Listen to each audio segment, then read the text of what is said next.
আজি বহুতো medical infrastructure কথাবোৰ কোৱা আজি আমাৰ তিনিচুকীয়া জিলাত যি মাকুমৰ যি মেডিকেল কলেজ ইউনিভাৰ্চিটি কলেজ বনোৱা হ'ল সেই মেডিকেল কলেজৰ অৱস্থাবোৰ চাই লওক এতিয়া আজি ন' ডাউট ইনফ্ৰাষ্ট্ৰাকচাৰ আছে ডক্টৰ নাই আজি আমি মাৰ্ঘেৰিটাত আমি এটা টুৰিজিম হাব হিচাপে তাক গঢ় দিব পাৰিম কিয় পাৰিম বিকজ তাত আমাৰ 32টাকৈ বিভিন্ন জাতি জনগোষ্ঠীসকল আছে যেহেতু হিতাধিকাৰীৰ কথা ওলাইছিলে বিজেপিৰ যে এটা পলিটিক্স হিতাধিকাৰী পলিটিক্স নহয় হিতাধিকাৰীক ব্লেকমেইল কৰা যিটো ৰাজনীতি যিটো মানে দেখিলোঁ আৰু বুজিছোঁ গতিকে সেই পলিটিক্সটোৱে কিবা প্ৰভাৱ পেলাব বুলি ভাবা নাই যদি হিতাধিকাৰীক তেওঁলোকে ব্লেকমেইল কৰে যে এইটো কাটি দিম সেইটো কাটি দিম নমস্কাৰ মই নৱদ্বীপ বৰপাত্ৰ গোহাঁই আজি এটা নতুন ভিডিঅ'লৈ আপোনালোক সকলোকে স্বাগতম জনাইছোঁ আজি মোৰ লগত আছে ৰাহুল চেত্ৰী ছাত্ৰ নেতা যুৱ নেতা মাৰ্ঘেৰিটাত খুব সক্ৰিয়ভাৱে তেওঁ ঘূৰা মেলা কৰি আছে জনসাধাৰণৰ কাষত ঘূৰি আছে ৰাহুলে অলপতে ৰাইজৰ লগত যোগদান কৰিছে সক্ৰিয় ৰাজনীতিলৈ তাৰ পূৰ্বে তেখেত ছাত্ৰ মুক্তি সংগ্ৰাম সমিতিৰ সাধাৰণ সম্পাদক আছিলে তাৰ পূৰ্বে ডিব্ৰুগড় বিশ্ববিদ্যালয়ৰ তেখেত ছাত্ৰ একতা সভাৰ সাধাৰণ সম্পাদকো আছিলে গতিকে ৰাহুল স্বাগতম নমস্কাৰ গতিকে পোনপটীয়া ৰাজনৈতিক প্ৰসংগলৈ আহোঁ যিহেতু এইকেইদিন তুমি খুব সক্ৰিয়তাৰে মাৰ্ঘেৰিটা সমষ্টিৰ চুকে কোণে তুমি ঘূৰা মেলা কৰি আছা ৰাইজৰ কাষলৈ গৈছা গতিকে ঘূৰা মেলা কৰি আছা মাৰ্ঘেৰিটা সমষ্টিত তুমি বৰ্তমানলৈকে দেখা ভিতৰত কোনকেইটা সমস্যা তোমাৰ চকুত পৰে যিহেতু এটা কথা কৈ লওঁ যোৱা 10 বছৰ ধৰি কিন্তু একেজন বিধায়কে তাত আছে গতিকে তুমি নিজে কি দেখিছা সমষ্টি ঘূৰা মেলা মাৰ্ঘেৰিটাততো সাংঘাতিক ধৰণে প্ৰব্লেমবোৰ আছে আৰু হয় ৰাস্তা পদূলি দুই এটা বনিছে একেবাৰে কাম কৰা নাই বুলি কৈ ভুল হ'ব কিন্তু যিমানখিনি কৰিব লাগে এজন গভৰ্ণমেণ্টৰ MLA হিচাপে সিমানখিনি কাম কাজটো কৰা নাই এইখিনি অভিযোগ আজি কেৱল মাত্ৰ ৰাহুল চেত্ৰী বা ৰাইজ দলৰ নহয় বা এইটো প্ৰতিটো স্তৰৰ ৰাইজে এটা ক'বলৈ ধৰিছে এতিয়া মুখৰ পৰা বহুত কথাবোৰ ঘোষণা হৈ যায় তাক কাৰ্যকৰী নহয় যাৰ কাৰণে মানুহবোৰৰ মাজত ব্যাপক অসন্তুষ্টি আছে তাৰ প্ৰতি তেওঁলোকৰ প্ৰতিবাদ আছে আৰু এতিয়া মাৰ্ঘেৰিটাত আটাইতকৈ ডাঙৰ প্ৰব্লেমটো হৈছে আমাৰ যি যুৱচামে একেবাৰে কৰ্মসংস্থাপন হেৰাই পেলাইছে আজি মেক্সিমাম যুৱতীসকলে অসমৰ বহিৰাজ্যলৈ যাবলগীয়া হৈ গৈছে যাৰ ফলত বহুতৰ ঘৰত এতিয়া পুত্ৰ মৃত্যু হৈ ঘূৰি আহিছে সেইদিনা আমাৰ অখিল গগৈ ডাঙৰীয়া যেতিয়া মিটিংলৈ গৈছিলে তেতিয়া এগৰাকী মাতৃয়ে কান্দি অখিলদাক ক'বলগীয়া হৈ গৈছে যোৱা 3 মাহৰ পৰা মোৰ পুত্ৰ চেন্নাইত তামিলনাডুলৈ গৈছিলে আজি পৰ্যন্ত নিৰুদ্দেশ হৈ আছে কোনো খা খবৰ নাই গতিকে এনেধৰণৰ বহুতো ঘটনাবোৰ ঘটিছে আৰু এই ঘটনাবোৰ ঘটাৰ মূল কাৰণটো হৈছে যে আমাৰ ইয়াত কৰ্মসংস্থাপনবোৰ নাই কিন্তু মাৰ্ঘেৰিটাত যদি আমি ইচ্ছা কৰোঁ আমি তাত স্পেচিয়েলি কৰ্মসংস্থাপন বাটবোৰ মুকলাই কৰি দিব পাৰিম কিয় পাৰিম তাত তেনেধৰণৰ ব্যৱস্থাবোৰ আছে এতিয়া তাত কোল ইণ্ডিয়া তাকে ক'ব খুজিছোঁ কয়লাৰ কাৰণে বিখ্যাত মাৰ্ঘেৰিটা বুলি ক'লে মানুহবোৰে কয়লা ৰাণীৰ কথা কয় ব্লেক ডায়মণ্ডৰ কথাবোৰ কয় কিন্তু ব্লেক ডায়মণ্ড বা কয়লা ৰাণীটো চিণ্ডিকেটৰ কথাই পাতিব বাদ দি মেলি যদি আমি তাক কৰ্মসংস্থাপনৰ সঠিকভাৱে ব্যৱহাৰ কৰোঁ যদি তাক আমি কোল ফিল্ডটো আমি খুলি দিওঁ যদি কোল মাইনিংবোৰ খুলি দিম আৰু যদি তাৰ লোকেল ল'ৰাবোৰক যদি আমি কৰ্মসংস্থাপনৰ বাটবোৰ দেখাই দিম তেতিয়াহ'লে মই ভাবোঁ উঠি অহা যুৱচামে কেৱল মাত্ৰ মাৰ্ঘেৰিটা বুলি নাই ওচৰৰ পৰা আৰু অধিক যিখিনি জিলাসমূহ লাগি আছে বা বেলেগ সমষ্টিবোৰ লাগি সকলো ঠাইত যুৱকসকল তাত আহি কিন্তু কামবোৰ কৰিবলৈ পাৰিব আৰু সঠিক এটা কৰ্মসংস্থাপন বাট বিচাৰি পাব বুলি মই ভাবোঁ আৰু একে সময়তে তাত আপোনাৰ চাহ খেতিৰ কাৰণে বিখ্যাত অসম অৰুণাচল বৰ্ডাৰ চাহ খেতিৰ কাৰণে বিখ্যাত আৰু তাতো দুখ লাগিবলগীয়া বিষয় হৈছে যে প্ৰায় 27টাকৈ মাৰ্ঘেৰিটা সমষ্টিৰ ভিতৰত আপোনাৰ চাহ উদ্যোগবোৰ আছে কিন্তু এটাও গভৰ্ণমেণ্ট নহয় চব প্ৰাইভেটাইজেশ্যন আৰু তাৰ কি হয় যেতিয়া মালিকক মন যায় তেওঁলোকে চাহপাত ল'বলৈ মন কৰে তেতিয়া তেওঁলোকে অলপমান পাৰ্চেণ্টেজটো বঢ়াই দিয়ে ৰেটবোৰ মুকলি কৰি দিয়ে তাৰপাছত পাতবোৰ লয় যেতিয়া তেওঁলোকৰ মনটো নাযায় পাত ল'বলৈ যদি তেওঁলোকৰ ষ্টক চাহপাতবোৰ থাকে তেওঁলোকে কি কৰে আল্টিমেটলি সেই চাহপাতৰ মানে পাৰ্চেণ্টেজটো কম বেছ কৰে তেওঁলোকে গোটেই হাততে খেল পাৰ্চেণ্ট উঠোৱা বহা কৰে গতিকে তেনেকুৱা কৰি মেলি তেওঁলোকে সাংঘাতিক প্ৰব্লেম ক্ষুদ্ৰ চাহ খেতিয়কসকলক মই ভাবোঁ অসমৰ অৰ্থনৈতিক ভেটিত আটাইতকৈ ডাঙৰ আৰু শক্তিশালী অৱদান আগবঢ়াইছে আৰু তেখেতসকলক আকৌ চৰকাৰী পক্ষে আটাইতকৈ বেছি প্ৰতাৰণা কৰিছে এতিয়া যদি আপুনি চাবলৈ যায় যিকোনো খেতি কোনোবাই মাছ পুহিও থৈছে তাতো ছাবচিডি পায় গভৰ্ণমেণ্ট লোনবোৰ পায় আজি সামান্য বেলেগ কাম কাজ কৰিবৰ কাৰণে স্মল স্কেল ইণ্ডাষ্ট্ৰি কৰিবৰ কাৰণে আপোনাৰ লোনবোৰ দিয়ে চৰকাৰীভাৱে তেওঁলোকৰ সুবিধাবোৰ দিয়ে কিন্তু আপুনি যদি চাহপাতৰ ব্যৱস্থাবোৰ চাবলৈ যায় তাত কিন্তু 1 টকা লোন ছাবচিডি এই মানুহবোৰে আমাৰ অসমীয়া মানুহবোৰে বা অসমীয়া খেতিয়কসকলে নিজে স্বইচ্ছাই আগবাঢ়ি মেলি কাম কাজ কৰি মেলি আজি চাহপাতবোৰ বা ক্ষুদ্ৰ চাহ খেতিয়কসকলে গঢ় দিছে কিন্তু এই ক্ষুদ্ৰ চাহ খেতিয়কসকল যিমানখিনি সন্মান যিমানখিনি তেওঁলোকৰ প্ৰাপ্য বা অধিকাৰবোৰ পাব দিছে সেইখিনিৰ পৰা তেওঁলোকক বহুত গুণে দূৰত তেওঁলোকক আঁতৰাই থৈছে গতিকে তাৰ ওপৰত মই ভাবোঁ আমি বিশেষকৈ কাম কৰিবলগীয়া হৈ গৈছে আৰু এটা কথা আমি খুব গৌৰৱেৰে ক'বলৈ বিচাৰিছোঁ অসম বিধানসভাৰ যদি আপুনি ইতিহাসটো চাবলৈ যায় যোৱা বেচিকেলি যোৱা 10 বছৰত ক্ষুদ্ৰ চাহ খেতিয়কৰ কাৰণে মাত মতা কিন্তু এজনে বিধায়ক আৰু এজনে বিধায়ক যিজনে কিন্তু MSP দিব লাগে বুলি কৈছে, ক্ষুদ্ৰ চাহ খেতিয়কৰ উচিত ন্যায় দিব লাগে বুলি কৈছে, আৰু সেইজন হৈছে মাননীয় অখিল গগৈ ডাঙৰীয়া। আৰু বাকীতো বিধায়কসকল আছে, আইদাৰ কংগ্ৰেছৰে হওক বা অন্যান্য BJPৰ হওক বা বেলেগ পাৰ্টিৰে হওক, বেলেগ সমষ্টিৰতো চাহ খেতি আছে। যদি আমি চাবলৈ যাওঁ তুলনামূলকভাৱে শিৱসাগৰত কমে ক্ষুদ্ৰ চাহ খেতিয়ক আছে অন্যান্য সমষ্টিৰ তুলনাত, কিন্তু তাৰ পাছত যদি অখিল গগৈ ডাঙৰীয়াই মাত মাতি আছে, বাকী সমষ্টিৰ বিধায়কবোৰে কেলৈ মাত মাতি থকা নাই, ইয়াক লৈ আমাৰ প্ৰশ্নবোৰ আছে। গতিকে এতিয়া মোৰ সমষ্টিটো কাম কৰিবলগীয়া আছে চাহ খেতিয়কৰ কাৰণে। এফালে মাটি পট্টা ডাঙৰ প্ৰব্লেম আছে তাত। এতিয়া যোৱাকালি আমি দেখিছোঁ মাটি পট্টা দিব লাগে গোৰ্খা আপোনাৰ চাহ জনগোষ্ঠী বা আদিবাসী, মৰাণ, মটক, চুতীয়াসকলক, আহোমসকলক বুলি কৈছে। মই ভাবোঁ অখিল গগৈ ডাঙৰ আজিৰ পৰা কিছুদিন পূৰ্বে যাওঁতে তেখেতে এই কথাবোৰ উত্থাপন কৰিছিলে, আৰু মাৰ্ঘেৰিটাত এতিয়া ৰাইজৰ দলে সাংঘাতিক ধৰণে গঢ় লৈ উঠিছে। আৰু ক'ৰবাত না ক'ৰবাত ৰাজনৈতিক অংকৰ ভয়ত চাগে এই আমাৰ স্থানীয় বিধায়ক ডাঙৰীয়াই হেঁচা চেঁচা দি মেলি এই কথাটো ক'বলৈ বাধ্য কৰে। কিন্তু এটা কথাই মন কৰিব লাগিব, কেৱল ঘোষণা কৰিলেই নহ'ব। আজি BTRটো ঘোষণা কৰা হ'ল, কিন্তু BTR ঘোষণা কৰাৰ পাছতো সঁচা অৰ্থত আমাৰ তাত যি মানুহবোৰ আছে, অবড়োসকল আছে, তেওঁলোকে মাটি পট্টা পাইছে নে পোৱা নাই? তাততো পোৱা নাই। তাতো এতিয়া মাজে মাজে আন্দোলনবোৰ হৈ থাকে। শদিয়াতো তেওঁলোকে ঘোষণা কৰিছে, শদিয়াতো তাত কাৰ্যকৰী হোৱা নাই। গতিকে ঘোষণা কৰিছে, তাক আমি ৱেলকাম কৰিব লাগিব। কিন্তু মই ভাবোঁ ঘোষণা কৰিবৰ কাৰণে বাধ্য কৰাইছে জনসাধাৰণে। তাক লৈ আমি নিজে যেতিয়া ছাত্ৰ মুক্তি কৰি আছিলোঁ, সেই সময়তো আমি আন্দোলন কৰিছিলোঁ, প্ৰতিবাদ কৰিছিলোঁ এই বিষয়টো লৈ। আমি জনগণৰ মাজত গৈ মেলি, আৰু বিশেষকৈ কৃষক মুক্তি আৰু ছাত্ৰ মুক্তিৰ ফালৰ পৰা আমি কি কৰিছিলোঁ, মাটি পট্টাটো যে এটা মানুহবোৰৰ অধিকাৰ, মাটি পট্টাটো যে মানুহবোৰৰ প্ৰাপ্য, মাটিটো যাৰ মাটি তাৰ অধিকাৰ হ'ব লাগে বুলি এই কথাটো লৈ আমি জনতাৰ মাজলৈ গৈছিলোঁ। তাৰপাছত এটা অভিমত সৃষ্টি হৈছিলে, মানুহবোৰে এটা ৰায়দান দিছিলে যে আমাক মাটি পট্টা লাগিবই বুলি। আৰু এই কথাটো ক'ৰবাত না ক'ৰবাত ভাস্কৰ চুমন ডাঙৰীয়াই বুজি পাইছিলে, আৰু বুজি পাই মেলি তেওঁলোকে কথা খুব ধুনীয়াকৈ গম পালে যে যদি মাটি পট্টাবোৰ দিয়া নহয় তেতিয়াহ'লে ব্যাপক অসন্তুষ্টি ইয়াত বিৰাজ কৰিব, যাৰ কাৰণে ৰাজনৈতিকভাৱে তেখেতক ইয়াত বিদায় দিয়া এক প্ৰবল সম্ভাৱনা থাকিব তেওঁলোকে গম পাইছিলে। সেইকাৰণে তেওঁলোকে যোৱাৰ 1-1.5 বছৰৰ পৰা আমি প্ৰতিবাদটো খুব বেছিকৈ উঠাই আছিলোঁ, আৰু তেতিয়া শেহতীয়াকৈ এতিয়া ঘোষণা হৈছে, কেবিনেটৰ সিদ্ধান্ত লৈছোঁ বুলি কৈছে। আমি ভাবোঁ তাক কাৰ্যকৰী হোৱাটো প্ৰয়োজন। কেৱল ঘোষণাই হ'লে নহ'ব। এতিয়া এনেকুৱাতো বহুতো ঘোষণা হৈছে, সেইদিনা ঘোষণা কৰিছিলে কিবা আমাৰ ছাত্ৰ ছাত্ৰীসকলক জলপানী ব্যৱস্থা কৰাই দিম বুলি। আমাৰ যি প্ৰাইভেট আমাৰ যি বিশ্ববিদ্যালয় বনোৱা হ'ল কলেজৰ পৰা, তাত উন্নত মানদণ্ড লৈ যাম বুলি, কিন্তু ক'ত হৈছে? আজি বহুতো মেডিকেল ইনফ্ৰাষ্ট্ৰাকচাৰ কথাবোৰ কোৱা। আজি আমাৰ তিনিচুকীয়া জিলাত যি মাকুমৰ যি মেডিকেল কলেজ কলেজ বনোৱা হ'ল, সেই মেডিকেল কলেজৰ অৱস্থাবোৰ চাই লওক এতিয়া। আজি ন' ডাউট ইনফ্ৰাষ্ট্ৰাকচাৰ আছে, ডক্টৰ নাই, ক'ৰবাত অক্সিজেন নাই, ক'ৰবাত যিখিনি ব্যৱস্থামূলক হ'ব লাগে আজিৰ যুগত সেইবোৰ ব্যৱস্থামূলক, কিন্তু কেৱল ঘোষণা কৰিলে তাক কাৰ্যকৰী কৰিব নকৰে, তাক লৈ আমাৰ দৃষ্টি আমি তাত নিক্ষেপ কৰি থৈছোঁ। আৰু একে সময়তে আমাৰ আজি মাৰ্ঘেৰিটাত যিহেতু আমি প্ৰসংগলৈ আহিছোঁ, মাৰ্ঘেৰিটাত আপুনি জানি আৰু আচৰিত হ'ব, তাত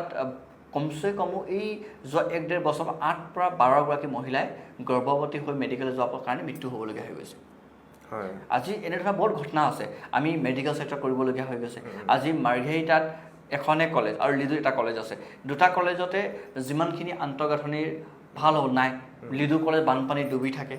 আজি বহুতো ড্ৰপ আউট ছাত্ৰ ছাত্ৰীসকল তাত হৈ গৈছে। আজি বাগানৰ যি ধৰণে তেওঁলোকে মানদণ্ডবোৰ বঢ়াব লাগিছিল স্কুল বা মেডিকেল, তাত বঢ়াব পৰা নাই। আজি যাৰ ফলত আমি ল'ৰা ছোৱালীবোৰে মেট্ৰিক পাছ কৰে, হাই ছেকেণ্ডেৰী কমপ্লিট কৰিব নোৱাৰে, ডিগ্ৰী কৰে কিন্তু মাষ্টাৰ ডিগ্ৰী কৰিব নোৱাৰে। গতিকে আমি উঠি যি ভৱিষ্যত দেশৰ নাগৰিক, যিসকল কাইলৈ গৈ দেশখন বা এখন ৰাজ্যত নেতৃত্ব বহন কৰিব, তেওঁলোকৰ কাৰণে আমি কাম কৰিবলগীয়া আছে। আৰু আপোনাৰ মাৰ্ঘেৰিটাতো আৰু এটা কথা বিখ্যাত, তাতো মাজে মাজে কিডনেপিংবোৰ হৈ থাকে। গতিকে এই ঘটনাটো কেলৈ হৈছে, কিহৰ কাৰণে এই ঘটনাবোৰ বৃদ্ধি হৈছে, ইয়াৰ কাৰণে আমি সঠিক এটা ৰোড মেপ ওলাই মেলি এই সমস্যাটো পাৰ্মানেণ্টলি আমি নাইকিয়া কৰিব লাগিব। তাত কোল ইণ্ডিয়া যি ART কোম্পানী বুলি আছে, সেই ART কোম্পানী মাটিবোৰ আমাৰ বিশেষকৈ তাত আপোনাৰ বেংগলী ভাষী একেবাৰে পুৰণি, তেওঁলোকে কালি পৰহি অহা নহয়, তেওঁলোকে একেবাৰে পুৰণি বেংগলী ভাষীসকল তাত আছে। তাত আমাৰ গোৰ্খা মানুহসকল আছে, তাত আমাৰ মাইনৰিটি মানুহ আছে যি একেবাৰে পুৰণি মানুহ। তাত আমাৰ কিছুমান এটা ঠাইত আমাৰ একদম ট্ৰাইবেল মানুহবোৰ আছে। সেই ট্ৰাইবেল মানুহবোৰৰ এতিয়া তেওঁলোকৰ ভৱিষ্যত অসুৰক্ষিত হৈছে। তাত কোল ইণ্ডিয়াই কেতিয়াবা বুলডোজাৰ চলাই দিম বুলি কয়, কেতিয়াবা তেওঁলোক উঠি যাবলৈ এইখিনি ঠাইৰ পৰা বুলি কয়। গতিকে এই মানুহবোৰক পাৰ্মানেণ্ট চলিউশ্যন আমি কেনেকৈ দিবলৈ পাৰিম? গতিকে তেনেকুৱা ধৰণৰ কাম কাজ আছে। আজি আমি মাৰ্ঘেৰিটাত আমি এটা টুৰিজিম হাব হিচাপে এটা গঢ় দিব পাৰিম। কিয় পাৰিম? বিকজ তাত আমাৰ 32টাকৈ বিভিন্ন জাতি জনগোষ্ঠী সকল আছে। তাত আপোনাৰ টাইফাকীসকল আছে, টাই খামতিসকল আছে, নক্টেসকল আছে, চেমা নাগাসকল আছে, তাত আমাৰ টাংচাসকল আছে, তাত আমাৰ মিচিং ভাইসকল আছে, বড়ো, ৰাভা, দেউৰী, সকলো জনজাতি মানুহবোৰ আছে তাত, অজনজাতিসকল তাত সমান্তৰালভাৱে আছে। গতিকে আমি তাত মই ভাবোঁ খুব ধুনীয়াকৈ এটা গোটেই মানে অসমৰ বিভিন্ন জাতি জনগোষ্ঠীত মিলনভূমি হিচাপে আমি মাৰ্ঘেৰিটাক গঢ় দি মেলি মাৰ্ঘেৰিটাত আমি এটা এক্সচেঞ্জ অফ কালচাৰৰ ডাঙৰ এক্সাম্পল ছেট আপ কৰিব পাৰিম। গতিকে তেনেকৈ কৰিব কাৰণে বহুত ঠাইবোৰ আছে, বহুত স্ক'পবোৰ আছে, তাত ডাঙৰ ডাঙৰ স্পৰ্টছ কমপ্লেক্সবোৰ বনাব পৰা এখন ব্যৱস্থাবোৰ আছে। সেইখিনি বাটৰ পৰাই এতিয়াতো আপোনাৰ ম্যানমাৰ যাব পাৰে, এইটো আপোনাৰ ডাঙৰ আপোনাৰ ট্ৰেড মানে এইটো চেণ্টাৰ বনাব পাৰিম আমি তাত। একে সময়তে অসম আৰু অৰুণাচলৰ বৰ্ডাৰ আছে তাত, গতিকে এটা বৰ্ডাৰ ডিস্পিউটো তাত প্ৰব্লেম আছে। গতিকে সমস্যাও আছে, সম্ভাৱনাও আছে তাত কাম কৰিব পৰা, আৰু সমস্যাটো নাইকিয়া কৰিব পৰা খুব প্ৰবল তাত সম্ভাৱনাবোৰ আছে। কিন্তু ক'ৰবাত না ক'ৰবাত আমাৰ যি জনপ্ৰতিনিধিসকল আছিলে তেখেতসকলে এই সম্ভাৱনাটো তেখেতলোকে বুজি নাপালে, অথচ তেওঁলোকে কৰিবৰ কাৰণে আগ্ৰহ তেওঁলোকে প্ৰকাশ নকৰিলে। এতিয়া শেহতীয়াকৈ তেওঁলোকক আমি ৰাজনৈতিক প্ৰেছাৰবোৰ দিয়াৰ কাৰণে বা বিভিন্ন ধৰণে তেওঁলোকক প্ৰেছাৰ দিয়াৰ কাৰণে কাম কাজবোৰ কৰিব ধৰিছে, কিন্তু এতিয়াও যিমানখিনি কাম কাজ কৰিব লাগে স্থানীয় বিধায়ক মহোদয় তেখেতে ইমানখিনি কাম কাজবোৰ কৰা নাই মোৰ দৃষ্টিভংগীত বা জনতাৰ দৃষ্টিভংগীত। সেইকাৰণে আজি এজন MLA চিটিং MLA বা ৰানিং MLA থকা স্বত্তেও মানুহবোৰৰ মাজত কথা পতা চলিছে যে MLAকটো এতিয়া বিদায় দিব লাগে, আমাৰ নতুন এটা চেহেৰাৰ প্ৰয়োজন হৈছে বুলি। গতিকে সেইখিনিয়ে কথা ভাল লাগিলে ৰাহুল, গোটেইকেইটি কথাই তুমি খুব পজিটিভলি কৈছা। প্ৰতিটো বিষয়ৰ ওপৰত ধৰা তুমি চাহ খেতিয়কৰ সমস্যাৰ কথাই ক'লা বা ভূমিপট্টাৰ কথাই কোৱা, লাগিলে নিবনুৱাৰ যিটো কথা ক'লা তুমি, এতিয়াও অসমৰ বাহিৰত গৈ পেলাই 3-4 মাইল ল'ৰা ঘূৰি অহা নাই, গতিকে গোটেই সমস্যাখিনি সাঙুৰিলা। আনকি মেডিকেল ছেক্টৰৰ কথা কৈছা। কিন্তু মই এটা ভাবত কৰোঁ, তুমি খুব পজিটিভলি বস্তুখিনি লৈছা, কিন্তু কথাটো হৈ গ'ল বিজেপিৰ বৰ্তমানৰ যিটো সাম্প্ৰদায়িক ৰাজনীতি, হিন্দু মুছলমান যিটো কমিউনেল পলিটিক্স, তুমি ভাবানে বিজেপিৰ যিটো ৰাজনীতি, এই ৰাজনীতিটো মাৰ্ঘেৰিটা সমষ্টিৰ পৰা মুক্ত হৈ থাকিব বা আহিব লগা নিৰ্বাচনত যে এই বিষয়বিলাকে তাত কিবা হেৰি প্ৰভাৱ পেলাব বুলি ভাবানে? বা যদি প্ৰভাৱ পেলাই তুমি সেইটো কেনেকৈ প্ৰতিৰোধ কৰিবা? মানে বিজেপিৰ মই ভাবোঁ সদ্যহতে বিজেপিত আকৌ এটা কথা মন কৰিব, এণ্টায়াৰ আছাম পলিটিক্সত মানুহবোৰে ইয়াত ধৰ্মৰ ভিত্তিত বিভাজন হৈ থকাতকৈ বেছি প্ৰব্লেম ক'ত হৈছে মোৰ দৃষ্টিভংগীটো, মোৰ ব্যক্তিগত মত, সঠিক বিকল্প বিচাৰি পোৱা নাই। যদি আমি সঠিক বিকল্প আৰু সম্ভাৱনাপূৰ্ণ এটা বিকল্প যদি দিব পাৰোঁ, তেতিয়াহ'লে মই ভাবোঁ ৰাইজে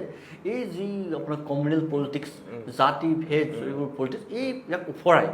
তেওঁলোকে কিন্তু এটা ৰায়দান দিব। কিন্তু প্ৰব্লেমটো ক'ত হৈছে, যদি সঠিক কেণ্ডিডেট দিব নোৱাৰিম, যদি জানেই জনতাই যে এইজন কেনেকৈ হাৰিবলৈ গৈ আছে বুলি, তেতিয়া তাৰ পিছফালেতো জনতা নাথাকিব। সদায় জনতাই এটা আছে যে তেওঁলোকে জিকাৰ পক্ষত থাকে। গতিকে উন্নয়নৰ স্বাৰ্থত তেওঁলোকে প্ৰথম ভাবে যে কোনে জিকিব, আৰু জিকিব পৰা বিৰোধী কেণ্ডিডেট দিবও পাৰিব লাগিব। যদি সঠিক বিকল্প দিবলৈ পাৰোঁ, আমি সঠিক বিকল্প আমি সৃষ্টি কৰিব পাৰোঁ সমষ্টি অসমৰ বিভিন্ন প্ৰান্তত, তেতিয়াহ'লে মই ভাবোঁ যে এই সাম্প্ৰদায়িক যি ৰাজনীতি চলি আছে ইয়াৰ কামটো ইমান নহ'ব। আৰু মাৰ্ঘেৰিটাত আমি দেখিছোঁ তাত এটা খুব ধুনীয়া সমান, তাত এটা মিলাপ্ৰীতি ঠাই, তাত আপোনাৰ বিভিন্ন জাতি জনগোষ্ঠীসকল আছে, আৰু তাত মই ভাবোঁ এই পলিটিক্সটোৱে বিজেপি মাৰ্ঘেৰিটাত কাম নকৰে। কিয় নকৰে তেতিয়াতো ভাস্কৰ শৰ্মা ডাঙৰীয়াই নিজেও জানে। তেখেতেতো এফালে আমাৰ বিজেপি মানুহবোৰে কয় এই হিন্দুত্বৰ কথাবোৰ কয়, গৌ মাথা পূজাৰ কথা কয়, আকৌ আমাৰ জাগুনৰ পৰাই আজিকালিতো গৰু চাপ্লাই কৰে। গতিকে তেওঁ নিজেও এটা ৱেল ডিচিপ্লিন চলজাৰ নহয় বিজেপিৰ। গতিকে মই ভাবোঁ বিজেপিৰ মানুহবোৰেও যিসকলে মাৰ্ঘেৰিটাত বসবাস কৰি আছে, তেখেতসকলে যদি মাৰ্ঘেৰিটাৰ সঁচা অৰ্থত যদি উন্নতি বিচাৰে, তেওঁলোকেও আমাৰ লগতে মিলি মেলি প্ৰথম ভাস্কৰ শৰ্মা ডাঙৰীয়াক বিদায় দিব লাগিব। তেতিয়া মাৰ্ঘেৰিটাৰ উন্নয়ন হ'ব। মই জানো যিসকলে বিজেপি আজি কৰি আছে, তেখেতৰ সন্তানে যিখন স্কুললৈ যায়, এতিয়া সেই স্কুলতো ছায়েন্স টিচাৰ নাই, ক'ৰবাত মেথামেটিক্স টিচাৰ নাই। সেইকাৰণে তেওঁলোকৰ ঘৰৰ ল'ৰা ছোৱালীবোৰে কি কয় জানেনে, এই LP স্কুলত পঢ়ি থকা ল'ৰা ছোৱালীবোৰে আজি বোলে অংক মাছে পঢ়াই থকা অংকতকৈ ভালটো আপোনাৰ এই খিচিৰিটো ভাল হৈছে বুলি কৈছে, বিকজ তাত টিচাৰৰ অভাৱ। আজি যিখন মেট্ৰিক, আজি ভাস্কৰ শৰ্মা ডাঙৰীয়া গা বেয়া হ'লেতো একেবাৰে বিদেশলৈ গুচি যায়, ইংলেণ্ড অষ্ট্ৰেলিয়া ক'ৰবাত দামী ঠাইলৈ গুচি যায়। কিন্তু তেখেতৰ তলত যিসকলে ৰাতি যে ভাস্কৰ শৰ্মা জিন্দাবাদ লিখে, তেখেতৰ সন্তান যদি গা বেয়া হয়, তেখেতো মাৰ্ঘেৰিটা চিভিলতে যাব লাগিব, ঘৰৰ কাষৰ চিভিলতে যাব লাগিব, আৰু সেই চিভিলতে ৰাতি ডক্টৰ নাথাকে। ঘৰৰ কাষৰতো কোনোৱে নাথাকে, তাত মাৰ্ঘেৰিটাৰ এটাই চিভিল, তাতো ডক্টৰ নাথাকে। গতিকে এই যি প্ৰব্লেমেটিক কথাবোৰ আছে, এই যি প্ৰব্লেমেটিক ইছ্যুবোৰ আছে, এই ইছ্যুবোৰ আমি ভাবোঁ এই মুহূৰ্তত আমি ৱেল প্লেচ কৰিছোঁ। আমি জাতি জনগোষ্ঠীৰ সংঘাত নহয়, আমি সদায় কৈছোঁ আমাৰ শান্তি লাগে, আৰু আমাক মানে যুদ্ধ নহয়, আমাক উন্নতি লাগে। আমি উন্নতিৰ স্বাৰ্থত আমি নতুন এখন ৰাজনৈতিক ধাৰাৰ প্ৰতিষ্ঠা কৰাৰ কাৰণে যুঁজ দি আছোঁ আৰু আমাৰ বিশ্বাস নৱপ্ৰজন্মই যোনটো আমাক গ্ৰহণ কৰিব ধৰিছে আৰু নৱপ্ৰজন্মই গৈ মেলি আমাৰ যি জ্যেষ্ঠসকল তেখেতসকলক বুজাইছে যে এখন নতুন ৰাজনৈতিক ধাৰাৰ এই ৰাজনীতিত আমি অংশীদাৰ হ'ব লাগে বুলি কৈছে আজি যি ডেকা ল'ৰা আছে আজি 25 বছৰ হৈছে এই ল'ৰাটোৱে বুজি পাইছে তাক চাকৰি কিমান প্ৰয়োজন সেই ল'ৰাটোৱে বুজি পাইছে শিক্ষাৰ কিমান প্ৰয়োজন সেই ল'ৰাটোৱে বুজি পাইছে আজি যে ইনফ্ৰাষ্ট্ৰাকচাৰৰ কিমান প্ৰয়োজন ট্ৰান্সপৰ্টেশ্যনৰ কিমান প্ৰয়োজন আৰু সেই ল'ৰাটোৱে গৈ মা দেউতাক কৈছে যে দেউতা আমি এবাৰ এইটো যে মানে ধৰ্মকেন্দ্ৰিক ৰাজনীতি কৰা মানুহক আঁতৰাই আমি উন্নয়নমুখী ৰাজনীতি কৰিব লাগে বুলি কৈ তেখেতসকল নিজৰ নিজৰ মাতৃসকলক পিতৃসকলক বুজাইছে ক'ৰবাত হিতাধিকাৰী বা সৃষ্টি কৰাইছে এইবাৰ সেইটো প্ৰসংগলৈ আহিছোঁ এটা কথাত মই বুজি পালোঁ যে বিজেপিৰ যিটো উন্নয়নৰ শ্লোগান দি থাকে মাৰ্ঘেৰিটা সমষ্টিত মানে সেই চ'কল যিটো তেওঁলোকৰ ডেভেলপমেণ্ট সেইটো এতিয়ালৈকে মানে চুব পৰাকৈ নাই মাৰ্ঘেৰিটা ডেভেলপমেণ্ট হৈছে কিন্তু ভাস্কৰ শৰ্মাৰ ব্যক্তিগত ডেভেলপমেণ্ট হৈছে আৰু তেখেতৰ লগত থকা মানুহবোৰৰ ডেভেলপমেণ্ট হৈছে দেই ভাস্কৰ শৰ্মাই যদি পাৰে মোক 3টা ডাঙৰ কাম কৰিছে বুলি কৈ দিয়কচোন যোনটো কথা পাব্লিকে ডিমাণ্ড নিদিয়ে তেওঁ নিজে কৰিছে হয় এটা মাটি পটা দিব ডিমাণ্ড নাই পাব্লিকৰ হয় এইখিনি কথা পাতিছে আৰু এটা কথা লৈ আহোঁ যিহেতু হিতাধিকাৰীৰ কথা ওলাইছিলে বিজেপিৰ যি এটা পলিটিক্স হিতাধিকাৰী পলিটিক্স নহয় হিতাধিকাৰীক ব্লেকমেইল কৰা যিটো ৰাজনীতি যিটো মানে বুজিছোঁ গতিকে সেই পলিটিক্সটোৱে কিবা প্ৰভাৱ পেলাব বুলি ভাবা নাই যদি হিতাধিকাৰীক তেওঁলোকে ব্লেকমেইল কৰে যে এইটো কাটি দিম সেইটো কাটি দিম এইবাৰ পঞ্চায়ততে গম পাইছোঁ দেই আমি পঞ্চায়তত মোটামুটি 22,000 ভোট পাইছোঁ বিৰোধীয়ে প্ৰায় 31-32,000 ভোট পাইছে মানে জিলা পৰিষদ নে ক'ত নাই এইটো এণ্টাৰ সমষ্টি 96,000 পলিং হৈছিলে আৰু তেওঁলোকে 54,000 চামথিং পালে আমি প্ৰায় 32,000 পালে কিছুমান কেঞ্চেলটো 11 হৈছে গতিকে ইয়াত মই এটা বস্তু মন কৰিলোঁ মানুহবোৰক পঞ্চায়ততো ব্লেকমেইল কৰিছে এই বোলে আৰু সিহঁতে মানুহবোৰক মূৰ্খ বনাই আছে ভোটটো ক'ত দিবি আমি দেখি পাম বুলি কৈ আছে হাজবেণ্ডে ভোট ক'ত দিয়ে ৱাইফে গম নাপায় ৱাইফে ক'ত দিয়ে হাজবেণ্ডে গম নাপায় বিজেপিয়ে গম পাব নেকি গতিকে তেওঁলোকে এই পলিটিক্সটো এইটো পঞ্চায়তত ওলাই পৰিছে আৰু এইটো হিতাধিকাৰী বুলি কওঁ যোনটো আমি এইটোতো মই ভাবোঁ মানুহক তেওঁলোকে কিনি লৈছোঁ বুলি ভাবিছে আৰু এইটোৱে কৈছোঁ যে মানে সেই বস্তুটো কেনেকৈ প্ৰতিৰোধ কৰিবা যিহেতু প্ৰতিৰোধ মানে এতিয়া মহিলাবোৰকতো আমি ক'ব ধৰিছে আমাৰ 1200 টকা নহয় আমাক পাৰ যদি তই 10 লিটাৰ মিঠাতেল দিয়ে বুলি ক'ব ধৰিছে এতিয়া মহিলাবোৰে ক'ব ধৰিছে যে আমাৰ 1200 টকাটো দিছোঁ পাৰিলে আৰু এটা চিলিণ্ডাৰ গেছো ফ্ৰীত দিয়ে বুলি কৈছে এতিয়া যি 1200 টকা দিয়ে এই 1200 টকাটো 3বাৰ চেক কৰিব যাওঁতে মোটামুটি 400 টকা খৰচেই হৈ যায় গতিকে বাচিছে 700-800 টকা সেইটো কেতিয়াবা দিয়ে কেতিয়াবা নিদিয়ে আৰু এই যে হিতাধিকাৰী দিয়াৰ কাৰণে তেওঁলোকে মহিলাৰ মাজতে কাৰ্য কৰাই দিয়ে কোনোবা মহিলা তেওঁলোকে ফিটিং কৰি দিয়ে তুমিতো এইটো কিবা পাই আছা তুমি আমাৰ সদায় গুণগানটো গাই থাকিবা দেই বুলি কয় আৰু তেওঁলোকে বাকী মহিলাবোৰৰ ওচৰলৈ কয় বাকী মহিলাবোৰে নাপায় এইটো তেনে ফটো কথা কৈ আছে এনেই ক'ত আমি পোৱাই নাই বুলি কয় গতিকে তেওঁলোকে সেই মানুহবোৰৰ মাজতে ডিফাৰেঞ্চিয়েটটো এটা সৃষ্টি কৰিছে বিভেদকাৰী ৰাজনীতিবোৰ সৃষ্টি কৰিছে আৰু এই যে 1200 টকাৰ কথা কৈছোঁ তেওঁলোকে 1200 টকাটো দিছে কিন্তু তেওঁলোকে নিজৰ ঘৰৰ সম্পত্তি বাগান তাৰপৰা দিয়া নাই এইটো তেওঁলোকে গোটেই বুজাই আছে এই পইচাটো আমাৰ এই যে মই চাৰ্ট লগাই আছোঁ আপুনি টি চাৰ্ট লগাই আছে এই যে আমি যেতিয়া কিনিবলৈ গৈছোঁ ইয়াত কিনিব যাওঁতে আমি যে টেক্স দিছোঁ সেই টেক্সৰ নামত এতিয়া পইচা আমাক ঘূৰাই দি আছে হিমন্ত বিশ্ব শৰ্মা ডাঙৰীয়া তেখেতৰ পৰিয়ালৰ যিটো এইটো কি কয় স্কুলটো বিক্ৰী কৰি আমাক পইচা দিয়া নাই তেখেতৰ পৰিয়ালৰ এই নিউজ চেনেলটো বিক্ৰী কৰি আমাক দিয়া নাই পইচা বাগান বিক্ৰী কৰি আমাক দিয়া নাই এই পইচাটো আমাৰ আৰু আমাৰ পইচাটো আমাকে দি আছে খালি তেওঁলোকে কি কৈছে ইয়াৰ মালিকটো মই বুলি কৈছে এতিয়া আমাৰ মহিলাবোৰে ক'ব লাগিব যে মালিকটো আমি তই খালি আমাক পইচাটো অলপ দেৰিকৈ ঘূৰাই দিছ বুলি আৰু এই কথাটো মহিলাবোৰে লাহেকৈ ক'ব হয় এটা পৰিৱেশ পৰিস্থিতি আমি সৃষ্টি কৰিব লাগিব পৰিৱেশ আৰু পৰিস্থিতি যেতিয়া সৃষ্টি হৈ যায় তেতিয়া কোনেও ৰখাব নোৱাৰে মই ভাবোঁ আমাৰ আই মাতৃসকলে সন্তানৰ ভাল শিক্ষা ব্যৱস্থা হোৱাটো বিচাৰে সন্তানৰ ভাল চিকিৎসা হোৱাটো বিচাৰে সন্তানে ওলাই যাওঁতে ভাল ৰাস্তা বাটেৰে যোৱাটো বিচাৰে সন্তানে মেট্ৰিক বা হায়াৰ ছেকেণ্ডেৰী বা ডিগ্ৰী পাছ কৰাৰ পাছত এখন চাকৰি নিযোগ হোৱাটো বিচাৰে কেৱল 1200 টকাটো নিবিচাৰে আৰু 1200 টকা নহয় আমিতো কৈছোঁ 5,000 টকা দিব লাগে বুলি কৈছোঁ 1200 টকা দিয়াটো অপমান বুলিয়ে কৈছোঁ মই আৰু এতিয়া 200 কিমান টকা দিয়ে এইটো কি কয় এই বৃদ্ধ পেঞ্চন 200 টকা 250 টকাত আপোনাৰ ক'ৰবাত বৃদ্ধ পেঞ্চন কাম আছে নেকি এই 250 টকাটো গামচাও নাহে কিয় 250 টকা দি মেলি পাব লাগে গতিকে এই কথাটো আমি কৈছোঁ বৃদ্ধি কৰাই দিব লাগে গতিকে এই যিখিনি কথা কৈ আছে ঠিকে আছে এই কথাখিনি তুমি জনসাধাৰণৰ মাজত নিব পাৰিছা নাই সমষ্টিটো আমি ভাবোঁ 100% বেলেগ পাৰ্টিয়ে পাৰিছে পাৰে মই নকওঁ কিন্তু মই ভাবোঁ মাৰ্ঘেৰিটাতে নহয় আমি এণ্টায়াৰ আসামতে ছাকচেছ হৈছে কথা ষ্টেবিলাইজ কৰোঁ সেইকাৰণে মানুহ আজি আমাৰ লগত যোগাযোগ আমি 2021 নিউ বৰ্ণ বেবী ৰাইজৰ দল 2022 আহক এই 5 ইয়াৰ্ছৰ জাৰ্ণিত ৰাইজৰ দলত যি ধৰণে বৃদ্ধি হৈছে ৰাইজৰ দলে যি ধৰণে মানুহবোৰৰ মাজত জনপ্ৰিয়তাটো অৰ্জন কৰিছে ৰাইজৰ মাজত যি ধৰণে আস্থা সৃষ্টি কৰিছে এইটোতো আমাৰ পঞ্চায়তত এবাৰ কনফাৰ্মে হৈ গ'ল যেতিয়া বিজেপি প্ৰথম যেতিয়া জন্ম হৈছিলে তেখেতসকলে প্ৰথম পদে ইমান আসন পাইছিলে নেকি আমাৰ এজন জেড পি চি ক'ৰবাত 31,000 ভোট পাই টোটেল অসমতে 31,000 ভোট পোৱা নাছিলে ডেট মিনছ তেওঁলোকে আমাক দেখি ইথিকিং কৰে কিবা কিবি কৰে কিন্তু নিউ বৰ্ণ বেবী হিচাপে ৰাইজৰ দলে মই ভাবোঁ এই 5 years জাৰ্ণিটো খুব ধুনীয়া জাৰ্ণি খুব প্ৰগ্ৰেছিভ জাৰ্ণি আৰু খুব ডেভেলপিং ষ্টেজ জাৰ্ণি আৰু এই জাৰ্ণিটো আৰু শক্তিশালী হৈ 24ৰ পাছত ওলাব হয় আৰু গতিকে যথেষ্টখিনি পাৰিলে এটা চমুকে কোৱা মাৰ্কেটক লৈ পেলাই তুমি সপোনটো তোমাৰ কেনেকুৱা মাৰ্কেটক তুমি কেনেধৰণে বিচাৰা মই কোৱা নাই যে তুমি ৰাজনীতিত সফল হোৱা বা বিফল হোৱা এজ এ মাৰ্কেটাৰ সন্তান হিচাপে তুমি মাৰ্কেটক তুমি কেনেকৈ চাব মাৰ্কেটাত প্ৰথম কথাটো মই শান্তি বিচাৰোঁ জাতি জনগোষ্ঠীৰ বিভেদকাৰী ৰাজনীতিক ওফৰাই আমি ডেভেলপমেণ্টৰ কথা পাতিব লাগিব গতিকে মাৰ্ঘেৰিটাটোত ডেভেলপমেণ্ট বুলি ক'লে গোটেই কথাবোৰ চেক্টৰ সোমাই পৰে মই কৈছোঁ শিক্ষাৰ কথা আমি পাতিব লাগিব আমি মেডিকেল ডিপাৰ্টমেণ্টৰ কথা পাতিব লাগিব চাকৰিৰ কথাবোৰ পাতিব লাগিব উঠীয়া যুৱক যুৱতীসকলক আমি কেৱল মাত্ৰ এটা চাকৰিমুখী কৰাই নহ'ব আমি তেওঁলোকক বিভিন্ন স্কিল ডেভেলপমেণ্টৰ পৰা তেওঁলোকৰ চেল্ফ মানে ডেভেলপমেণ্টৰ কোৰ্চবোৰ দিব লাগিব তাততো বিভিন্ন সমস্যাৰ জড়িত আজি মাৰ্ঘেৰিটা সেই সমস্যাৰ পৰা আমি উলিয়াই মেলি এখন শান্তি প্ৰতিষ্ঠা হোৱা